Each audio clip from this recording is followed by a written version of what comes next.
Welcome. Thank you all for joining us today. Our webinar, Children Hospital Leaders on Trends Driving Change in 2021, is brought to you by Perficient Health.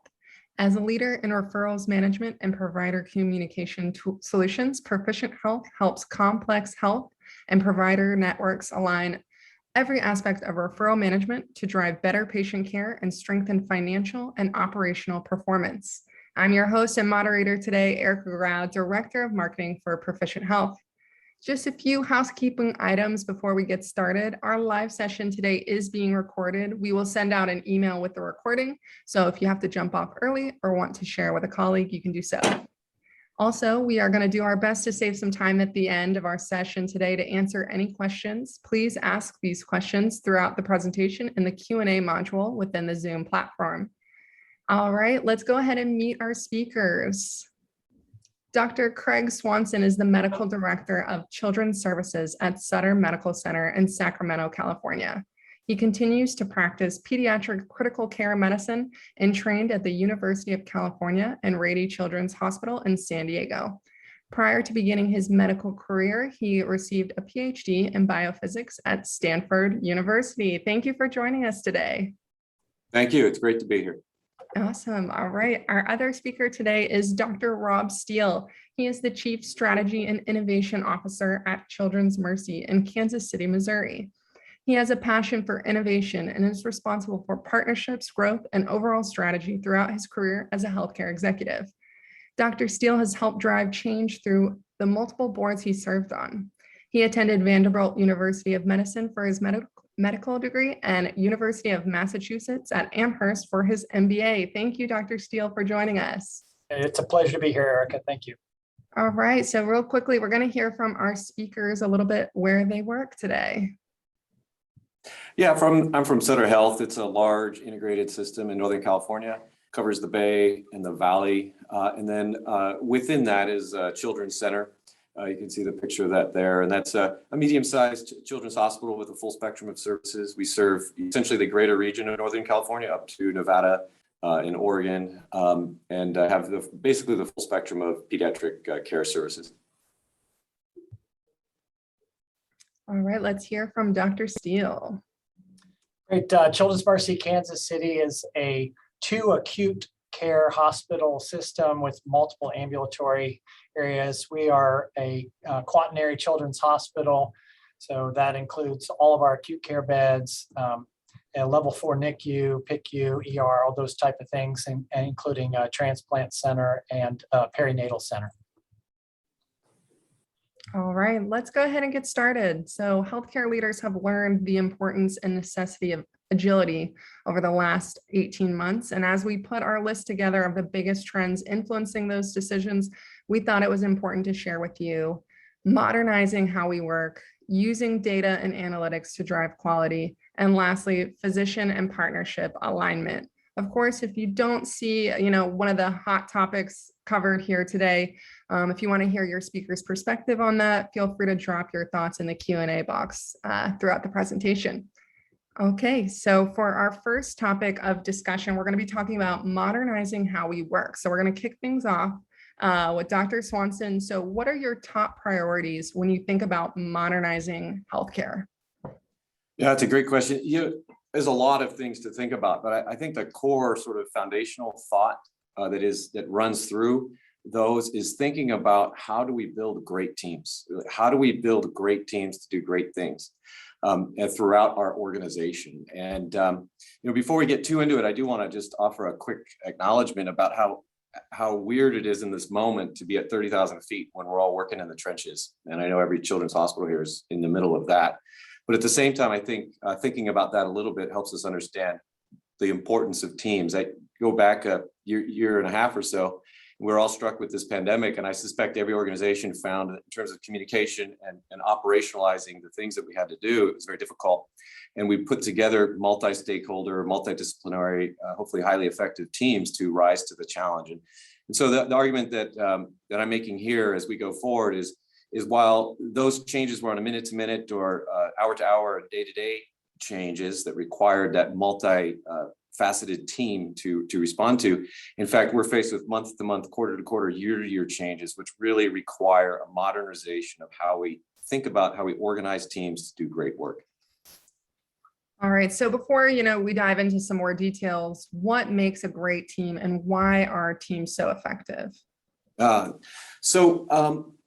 When I use this term, it's multidisciplinary, multi-stakeholder, and highly effective. And so we can just run through these a little bit. So multidisciplinary means obviously the sort of key disciplines are engaged in that team, at the minimum of which would be nursing, administration, and physicians, but there may be other disciplines involved.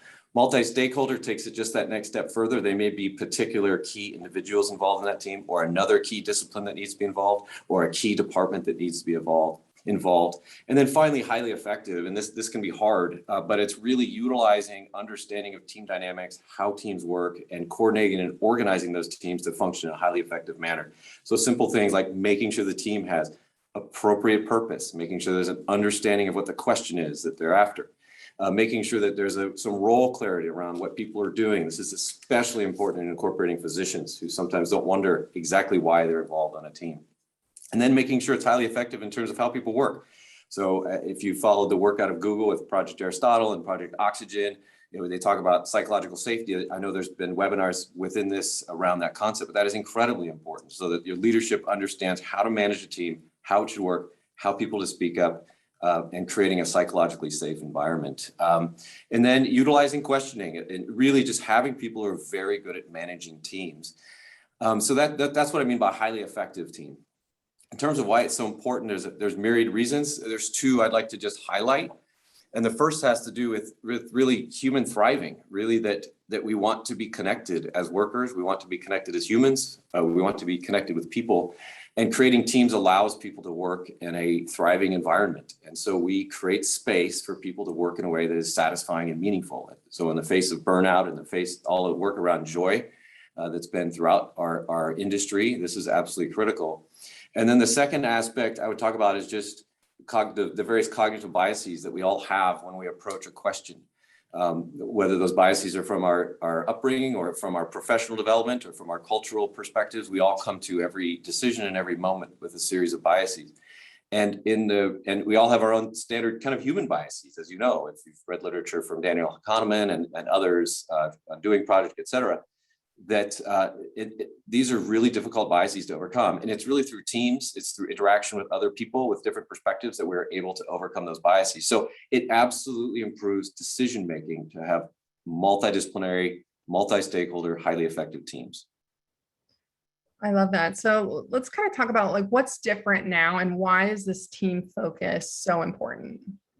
Yeah, I mean, I think to think about that, we can spend a little time on some history of the concept. And that is to say that if you look through the last decades, a common thread disruption in industries has been sort of an advancement of some of these concepts. If you go back to the early 80s with the Japanese reinvigorating manufacturing, if you go through a lot of the work that was discovered from NASA around the shuttle disasters and their re-understanding of what the failures were, and it was really around teamwork, team building, and identification of problems and how that was communicated. If you go through, one book I'd highly recommend people look at is called Team of Teams from Stanley McChrystal. If you look there, what they discovered was that they had this large hierarchy, a military hierarchy, that was trying to manage terrorism cells. And they had to radically re-alter how they thought about how they were organized and how they functioned in order to meet the need. If you look at the internet taking over bricks and mortar. So in our space, we've got years and years of relative rigidity in our system, be it the training schemes, the organizational structures, the nursing structures, the physician structures, the administrative structures, just the fact we have really large buildings. And yet we're faced with enormous amounts of changes in technology, changes in knowledge, changes in diseases like the pandemic, for example, changes in the population. We're facing regulatory changes. Some are freeing us to do more and some are restricting what we can do. And we're facing significant marketplace changes. And so to navigate all of that change, it's very, very difficult to do with very rigid structures. And so creating more flexible, more agile, more team-oriented structures from the top of the organization all the way down to the point of care, which is the key thing here. We're not just talking about the C-suite, we're talking about all the levels below. is critical to meet these kinds of challenges. That's great. So tell me, like, what are some of the impacts of this sort of more expansive team-oriented way of thinking? Yeah, I mean, the impacts are myriad. First of all, I just start with mindset. You know, how do you think about yourself as an organization? And that really substantially alters how you structure your organization, how you lead. The analogy, which in that Team of Teams book, Stanley McChrystal uses, is the concept of being a chess master versus a gardener. And so a chess master sees all the moves, sees the strategy, moves all the pieces, whereas a gardener creates a space for thriving. So a gardener is focused on priorities, protection, nutrition, fertilization, pruning, and then sort of display of the fruit, if you will. And so it changes how you think about leadership and how you structure that leadership. On culture, obviously, embedding these concepts puts us in a growth mindset and a learning mindset from the very beginning. And so you start to think about, how can I get people engaged and involved from the moment that they start within our organization? This is work that Google has done and Facebook have done, and they've really radically rethought what it means for people to get engaged in your corporation. So if you can start that process as early as possible, it can have a substantial impact on culture. And that's related to training. On partnerships, how you think about partnerships, especially with some of the relationships between hospitals and physicians, it forces you into more transparency, more shared decision-making, sharing more skin in the game, or sharing risk and reward rather than trying to hold the reward on your side and give the risks to your partner. You're sharing those things. And then the last thing would be how you think about data. And I'll stop there because I know that's kind of where we're going to be heading in a bit. So, and we can come back to it, but really, how do you utilize data to make change within your organization? Yeah, that's great. So, I mean, just to kind of piggyback off that. So when you think about like radical change, Dr. Steele, I know that your organization has, made a lot of changes recently. So tell us a little bit how you've modernized how you work. Yeah, so boy, there's a lot to unpack with what Craig has just put out, because we completely agree with what he's outlined there.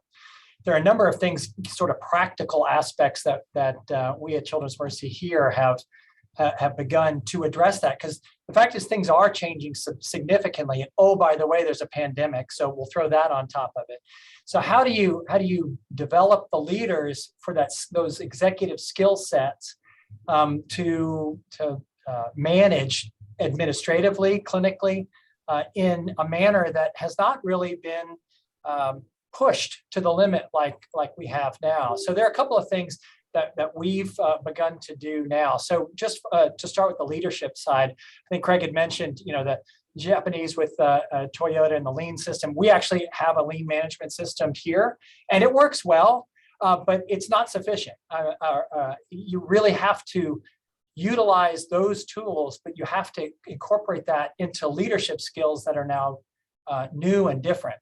So one of the things that we have now developed and are launching is the Barry Institute for Leadership. We've started that here to help home grow our own leaders, utilize our own data, our own capabilities, but do that in a manner that's evidence-based in order to develop both our physician leaders and our administrative leaders. So that's one of the things that we've done. And then the second thing is actually just from a practical perspective, is recognizing that as things change, so does our operations. So, and I'll use COVID as the example here. Obviously, most health systems have really ramped up their telehealth capabilities because they had to, and it hasn't gone down significantly. In fact, about 22% of all of our outpatient visits now are done through telehealth. Well, that's sort of a rapid change by fire. But in addition to that, we've got about a quarter of our workforce that could substantially do their work remotely, and have done it almost 100% remotely when we were deep into the pandemic. We're still actually doing most of that remotely, but now we're realizing, hey, there are some benefits to doing that. There are actually some expectations from our workforce. And so because of that, we engaged in a very deep investigation and analysis of each and every one of our 8,500 employees and whether they could work remotely or not. We've cataloged that and utilized specific guiding principles about how to manage remote teams. We recognize it is actually the uncommon one that will work 100% remotely. There'll be some sort of hybrid, but then the question is how much of that is a hybrid? And if you do that, well, then what is the impact on space, right? I think initially we all kind of thought, well, I guess everybody will have an office and they can come in and use their office when they need to and work at home. Well, that doesn't make sense, right? And so you have to have landing space for individual work, landing space for small groups, landing space for large groups, and still be able to carry on the cultural aspects of the organization, that human touch in an era in which we are working largely remotely, all of which requires different leadership skills. So these are things that we're grappling with and have done fairly deep analysis and have instituted or in the process of instituting actually right now. Completely agree with Craig that it's a world of change and we have to flex with that. Yeah, and it might be a little early, based on your investigation, but what does employee satisfaction look like after rolling these out? Yeah, that's a really good question. It's interesting that the answer to that question is that it changes. So, if I imagine Craig probably had a similar experience, but when we went remotely and we kind of got our feet on the ground after COVID really took hold and we started to feel reasonably comfortable with a large part of our workforce working remotely, the feedback we got was, boy, this is great. We don't necessarily tied to a specific time period. They can get some things done at home while they're still working. In many aspects, we really felt like productivity had actually increased. And so everybody's like, well, this is wonderful.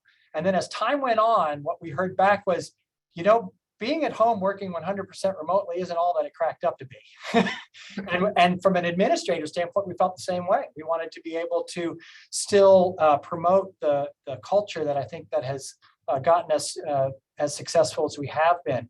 And so what we've seen is a swing back toward that place where we want to have that human interaction, of course, do it safely during COVID, but once COVID begins to die out, whenever that happens, we will have a hybrid system that will work. So what does success look like? It's really still managing the operations effectively, doing it in a way that promotes our organization as an employer of choice, but ultimately it's serving the mission. So it's our mission and vision and being able to serve children and their families, do it in the most efficient way and give them the best patient experience while doing that. And if we can do that utilizing whether that's technology, data analysis, differences in operations, differences in workflow, then we're willing to investigate and implement that.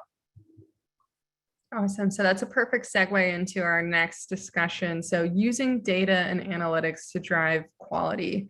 So to kind of continue this conversation, Dr. Steele, can you discuss the difference and importance in understanding, you have this great phrase, perfect data versus directional data? Yeah, so there's a concept of recognizing, there are certain individuals and areas of the organization which you have to have near perfect data, right? And those are often patient safety issues and those type of things. But there are many decisions that can be made with what I'll say is imperfect data. And one could argue that it's, data is always imperfect to some degree. And so is there a way to tier that kind of data? And one concept that is not original, but is sort of the bronze, silver, platinum kind of data. So bronze data might be something like an individual division who's looking to make their clinic more efficient. They look at their own data that's that they're generating within their own clinic, and they're making changes on the fly. There may be some things that are not quite right or could be enhanced with additional data sets, but aren't really absolutely necessary, and they can make those kind of changes. Then there are things that involve multiple divisions or areas, departments of the organization that needs a higher level of data governance. It needs to make sure the data coming in is turning into information that you can rely on. Still not exactly perfect, but it doesn't necessarily need to be in order to make those decisions. That actually sometimes is the hardest part of data, because those that really want perfect data may not be entirely satisfied with some of the information that comes out of that. And you have to manage that and manage those expectations. Then, of course, there's that sort of platinum level data. Those are things that, whether it's patient safety, specific patient outcomes, honestly, presentations to our board. We want to make sure it is dead on. Those are the things that from a data governance perspective, we want to make sure is locked down tight, and that the data coming out of it truly is perfect, because it has to be, or as near perfect as possible. So it's a way of looking at data governance, honestly, and setting expectations that we can make decisions even if we don't have, quote, perfect data. Great. So Dr. Swanson, to kind of turn it over to you. So how does your organization leverage data and analytics when making decisions? Yeah, I really love the setup that Rob gave there with that stratification of the quality of data. Let me just, if I may, instead of thinking about it in terms of making decisions, talk about it in terms of making change. Yeah. I think it kind of fits in with the theme of the day, but and so I'm going to talk mostly about the bronze level data, the platinum and the silver data, sort of the high level data. We all have tools that we use to manage that. But that bronze data, or what I used to call, until I met Rob, okay data, is really, really important. And it connects to the previous conversation we had, because it's just to rethink a little bit about what data is for. If data is just for making decisions that are exact and perfect, you need really good data. But if you think about using data and analytics to create change, then suddenly data is a tool for motivation. It's a tool for alignment. It's a tool for driving purpose. It's a tool for creating conversations and creating spaces to have those conversations. And for that, you need data that's quick. You need data that's easy. You need data that people can see. You need data that people can feel, that people can be connected to. And it's far more powerful. So we've really, in our space, learned to try to emphasize that bronze level data, and that's okay, and create teams around that data so they're looking at the same information, create questions around that data, and create purpose around that data. And then there's some key elements of that data as you go forward. And one of the things that we've adopted, I know many organizations have, is the utilization of process behavior charts. And part of that is that even with that okay data, you can still get yourself tied up in knots and have very unnecessary conversations because you don't have at least some degree of statistical rigor. And so we utilize process behavior charts, which sort of handle imperfect data very well. So educating people on how they work, how to look at it, how to put things together just in a team site or an Excel spreadsheet or a Google Doc or however you want to do it, so that your department can create a data set that you can utilize for all of the decision making, as well as all of the more soft reasons why the use of data and analytics is so important. And so I just, stop there. And if you want to take it more, we'll go. So Dr. Steele, anything that you would like to kind of jump into based on? Yeah, so I'll just maybe put a period at the end of Craig's sentence, and that is that that bronze level data, having the conversations that help drive that kind of culture, acceptance, it's part of change management, honestly.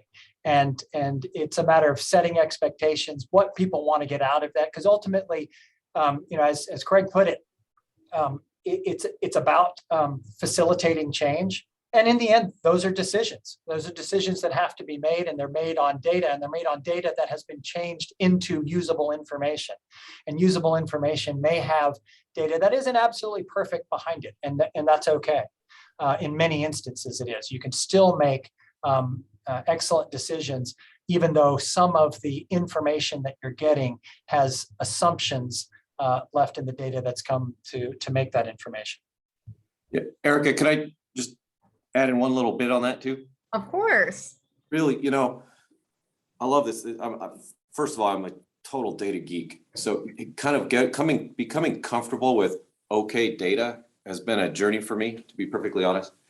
And so it's been a satisfying journey. So I'll leave it at that. But what I wanted to add is that, when we put these teams together around these data points and you create the education around it. And then one of the things that OK Data does that I find so powerful is it connects the moment to the data. And what I mean by that is at the end of the day, we can do all this analysis, we can have all this data and all this high level information. But at the end of the day, what matters is what somebody does at a bedside or what somebody does in a moment, in a decision-making moment. So I know everyone's familiar with CLABSI bundles. Are you going to do the little ethanol swab for 15 seconds or not? And that's what matters. And so if your data is as connected to that as possible and as real time as possible, so instead of quarterly, can you get to weekly? Can you get to daily? Or as connected to the experience, can you get to patient level data, which we've done in the NICU around the use of CLABSIs and the utilization of central lines. That has so much more meaning when it's on a board. If the people walking around can connect the dots between what you see on the board and what you do at the bedside. And that's why I think it's one of the reasons why this level of data is so critical to grasp hold of.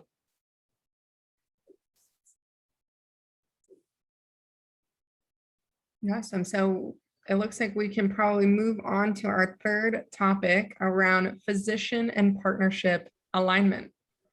So Dr. Steele, to kind of go back to you, can you tell us about partnerships that Children Mercies is forming and the background behind understanding the need for partnerships?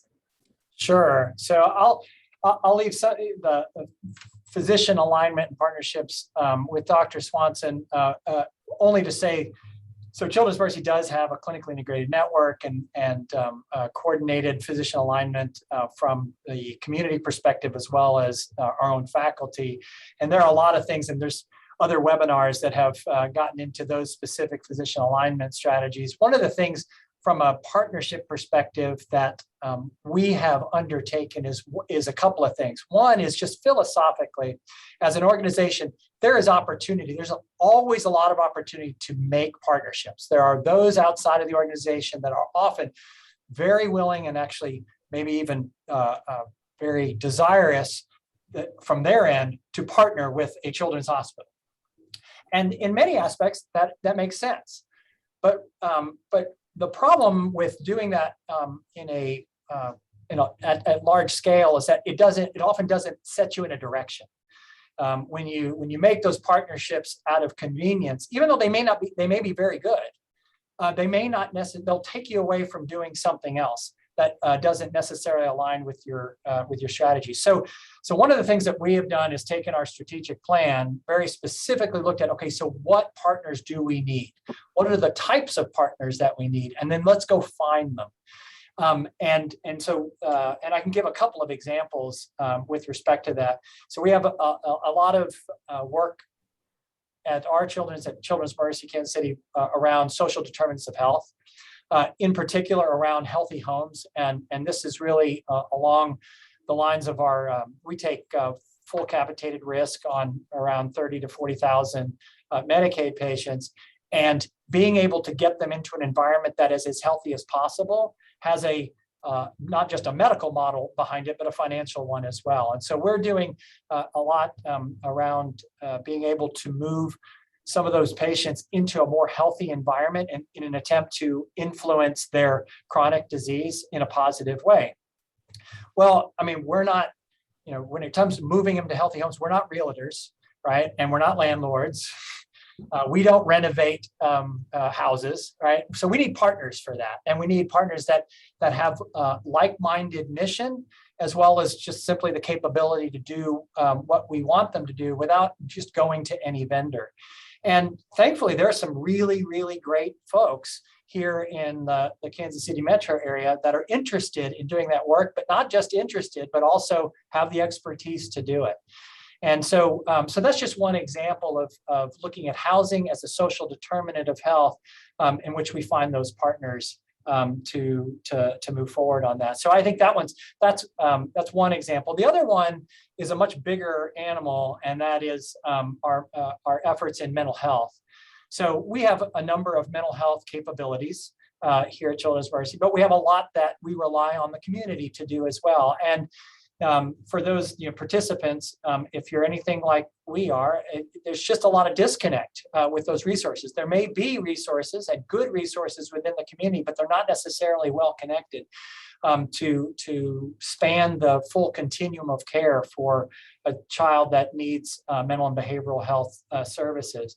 And so we feel that we can, one, be a convener, but we can also own some of that capability. But we also recognize there are certain things that we're not necessarily good at. And in fact, there are folks in the community that are not only better than we are at doing it, but will always be better at doing it within that mental health space. And what we want to do is be able to partner with them, or at least incorporate their capabilities into our continuum of care solutions.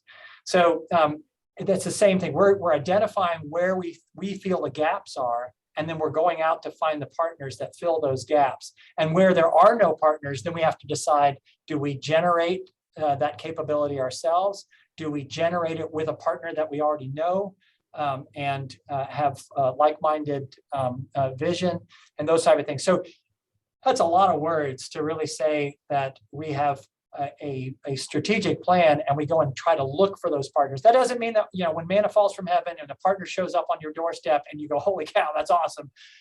We're not going to turn them away, but we're trying to be very specific because we recognize, we have limited resources and we've got to be able to direct our partnerships in a manner that furthers our mission.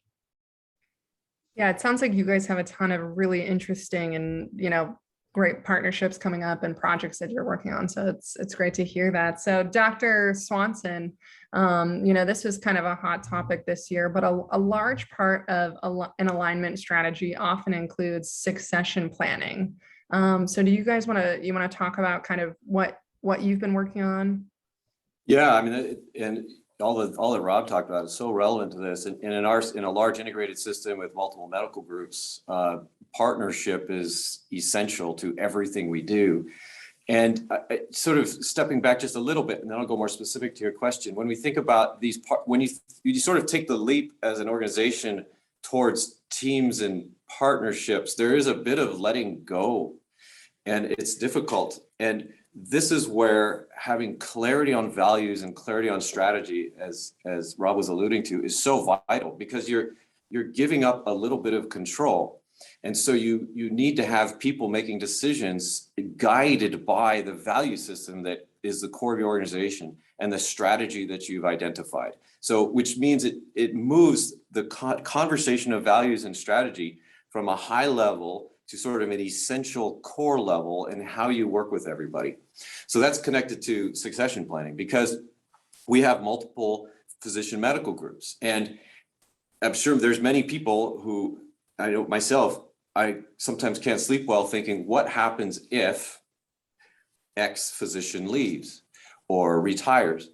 You cannot enter in those conversations without the partnership and the strategic alignment and some degree of coordination around values, or those conversations are extremely difficult. So we actively pursue team-oriented partnership relationships with our medical partners, our medical group partners, as much as possible to create that kind of alignment, which allows for frank, transparent, and often very difficult conversations around succession planning. You cannot separate those conversations. So Dr. Steele, I know that Children Mercy has a Learning Institute for Physician Leadership. Do you want to chat about that a little bit? Sure. So I mentioned it a little bit earlier, is that, and I will say it's fledgling in the sense that we've got it all together, but we haven't launched all of the cohorts as of yet. But it's set up with two, I'll say separate but coordinated tracks. One is administrative and one is specifically for physician leadership. So, we recognize, as I alluded to before, that things are changing significantly. Much of what is asked of physician leaders is not what Craig and I went to medical school for. I mean, we didn't get that kind of training in medical school.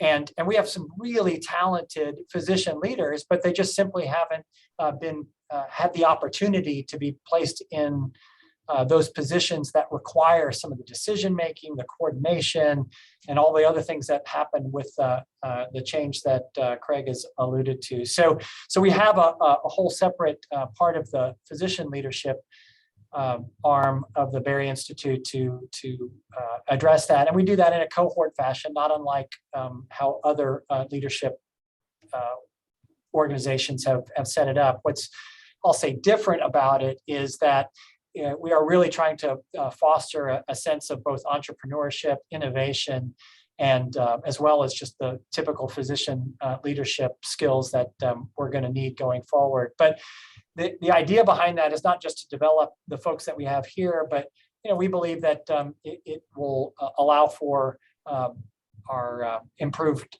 recruitment and retaining of those physician leaders, as well as have spin-offs and a halo effect for the rest of the organization as we develop those leaders. So we're really excited about it.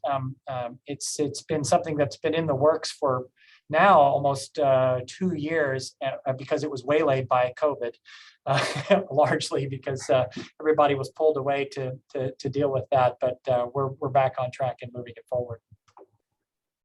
Okay, great. So I think that kind of wraps up our discussion. As I, kind of imagined, we have quite a few questions here in the Q&A section. Again, feel free to keep those Q&As coming.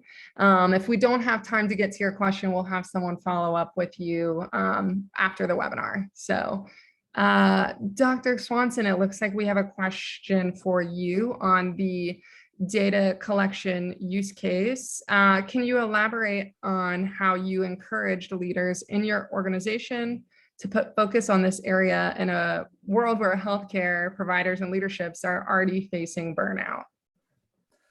Yeah, burnout is such a huge issue. And obviously the pandemic has only exacerbated that. My short answer to that question is to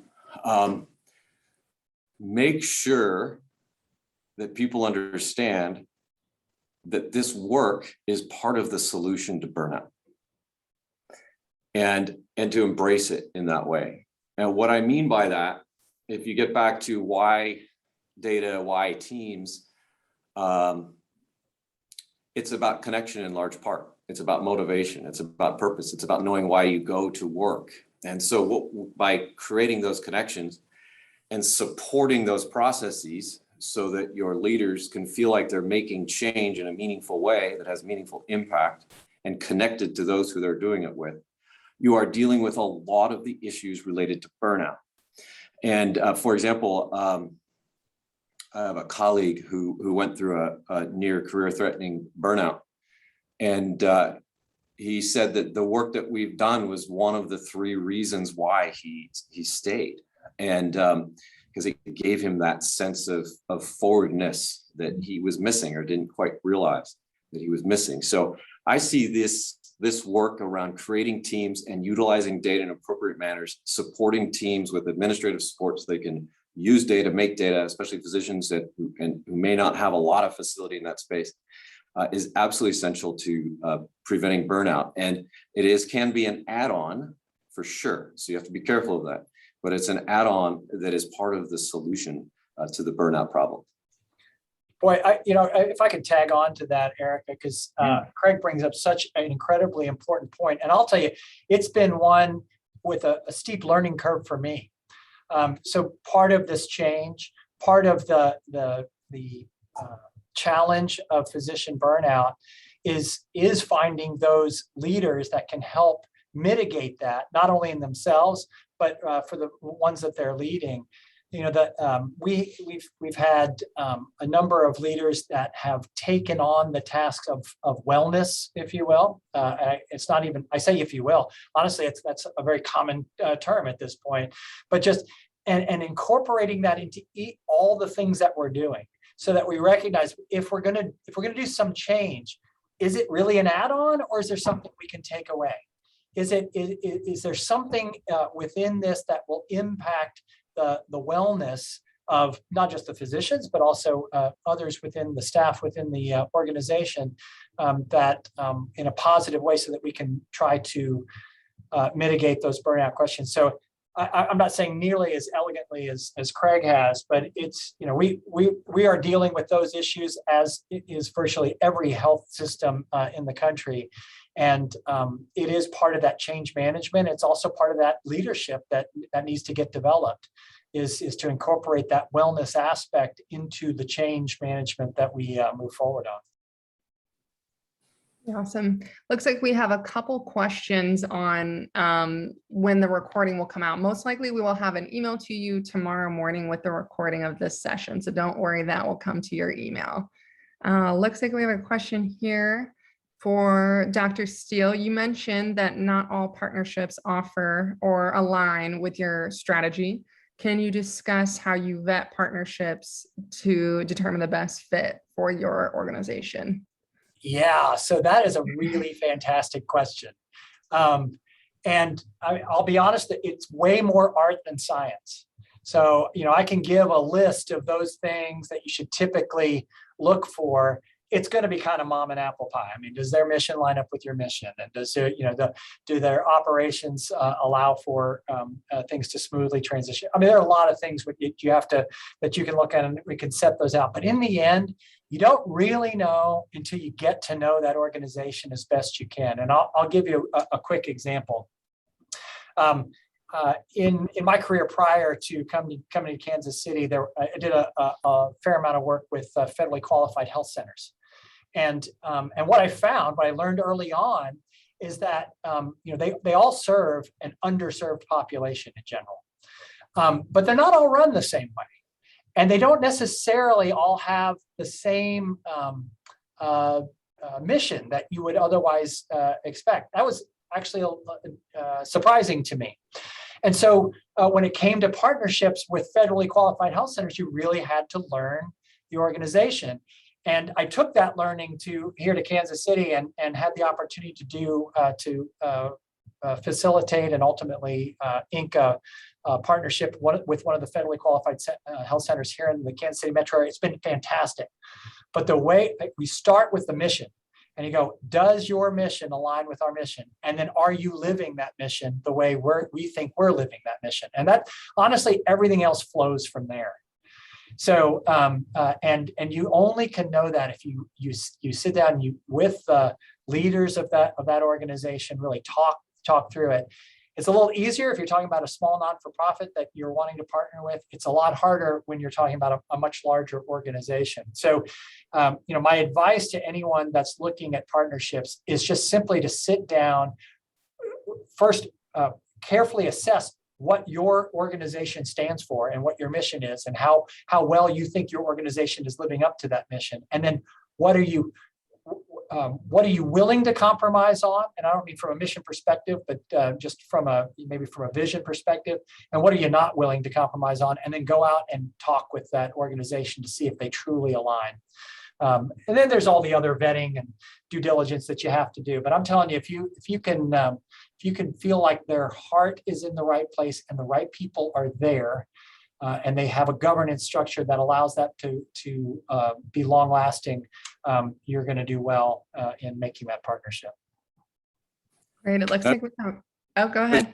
A tiny bit on that one. I just want to reiterate. I love the framing of that you want to make sure you're seeking partners to meet certain strategic objectives. And that's something I think we all struggle with, getting bounced around a little bit. But that all being said, it can be really hard to turn down great leadership as a partner. And so that is one thing that I think is important to look at, is what is the leadership structure or the leadership energy of the partnerships that you're seeking to make. And especially if you can find key physician leaders and key physician partners. It is hard not to want to try to make something work if you find alignment with really energetic leaders.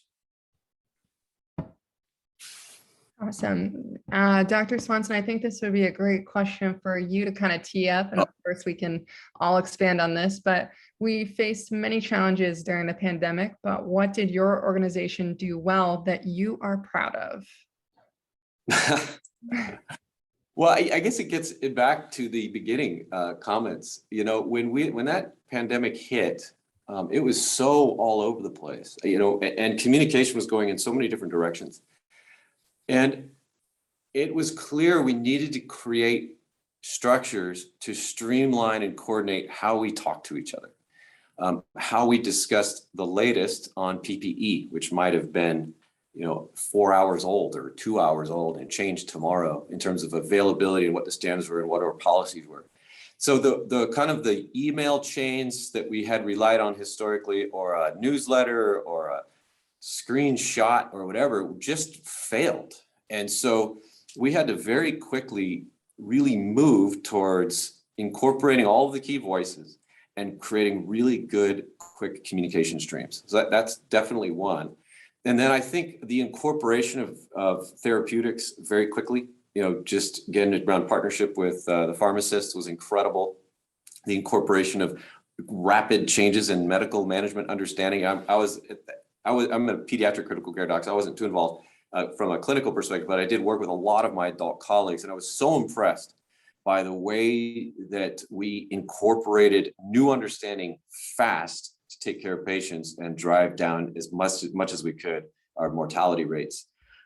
So I think those are two of the areas. And then really over time, what I've seen is just a much greater acceptance to the concepts that we've been talking about today, especially around demanding multidisciplinary and multi-stakeholder teams. It used to be you'd have to kind of, hey, we need this person because we're missing that key discipline. Whereas now people are asking, hey, we need to get this person, or the team already has all the right people. And I think I've really seen a shift in understanding of how vitally important that is to the success of what we do. Yeah, so I'll jump in kind of on a different tack, and honestly, I can't take any credit for what I'll say we did really well, and that is it's really our physicians and really all of our clinicians. They took care of the patients in a manner that did not sacrifice safety. We didn't see a dip in our outcomes. It irritated me a little bit as COVID was kind of going on, that there was this thought that the hospitals were putting off, quote, elective procedures. I mean, in pediatrics, there aren't really elective procedures. I mean, there's some that are more urgent than others, but I mean, we're not doing truly elective procedures on children. We're just simply triaging us who needs to have it today versus, a month from now type of thing. And, but in doing that, but there was a reality that we had to delay some of those things, but we did not delay anyone that really needed it. The clinicians came up with processes that would keep patients safe, keep their families safe, and then also take care of the child from a family perspective. Many hospitals, an adult patient got admitted, they couldn't have anybody in the hospital with them for quite some time. You can't do that with a 4-year-old, right? So children's hospitals really had to look at the family unit, do it in a manner that still made those outcomes the same. Safety wasn't compromised, and it's the clinicians that stepped up. To the previous conversation, I think that also contributed to burnout. I mean, it required a lot of extra work. And we have to recognize that people are really, really tired because of what has happened. But I'm really proud of our entire clinician physician workforce in how they handled something that had no playbook. And yet I think the children and their families still were taken care of. Awesome. It looks like we have another kind of COVID question for you, Dr. Steele. Are there any kind of strategic goals that are being put on hold just with the recent spike in the Delta variant and all these kind of question marks happening again? Yeah, so that's a really, really good question. So just very briefly, we finished our strategic plan and put it before our board and had it completely ratified by our board 4 days before we shut down for COVID. Exactly as I planned it, right? No, but the timing was that we really had it completely done, and then we realized, oh my gosh, we have to shut down, and it took about, so it like went on the shelf for about 3 months while we were trying to deal operationally with COVID. About June of whatever it was, I guess that's 20. we dust off the strategic plan and we go, wait a minute, is this even still relevant? And so we actually fully went through the entire strategic plan again. We took about 30 days to go through it and put our COVID glasses on to say, is it still relevant? And thankfully, our answer was, it's not just relevant, it's probably actually more relevant. And so that was helpful, because I certainly didn't want to have to go through that whole process again. So that's good. But we did recognize that there were going to be specific things that were going to be informed by the challenges from COVID. And so the answer is yes, we have, I'll say, changed the timeline. We haven't taken anything off of our strategic plan, but we have changed the timeline. Much of the things that we are doing it's really a matter of, do we have the operational bandwidth to implement? So that may lengthen something out or delay something. And also, quite honestly, is that there's a fiscal issue with that too. So, many of the hospitals and health systems took a financial hit because of COVID, and that's a reality. And we're no different. So we certainly took a significant financial hit, and that will inform what we can do, particularly anything that was capital intensive.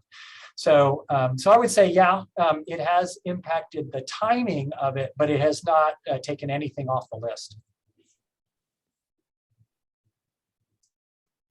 Awesome. So Dr. Swanson, we have a question here. I'd love to hear kind of your perspective on this. Is there a path to how you are getting input from your community provider network? That's a great question. That is a real challenge, honestly, especially in a large integrated multi-medical group system. We do have the benefit that we have a primary large medical group that we primarily work with that does the community providing or the primary medical care. But we have several built-in elements. For example, we have primary care physicians who participate in one of our key leadership teams. So they're very involved. We always try to make sure we have either our chief of staff for pediatrics or one of the officers is a representative from the community. We have an advisory board, which, going back to Rob's discussion, has had to morph significantly with COVID, and on that sit some key physician community individuals. And then obviously we have a very good relationship with a just direct relationship, physician to community relationship that's been established over decades. And so there's a very open channel for communication with all of our providers, but the community providers. So really it's again built through relationships, regular communication, and a few structural elements. Nice. And it looks like we have just about 5 minutes left, and we have maybe time for one more question. So Dr. Steele, you kind of mentioned and talked about telehealth, but we have a question here. What do you think the future of healthcare technology looks like? Wow. Yeah. That's a broad question.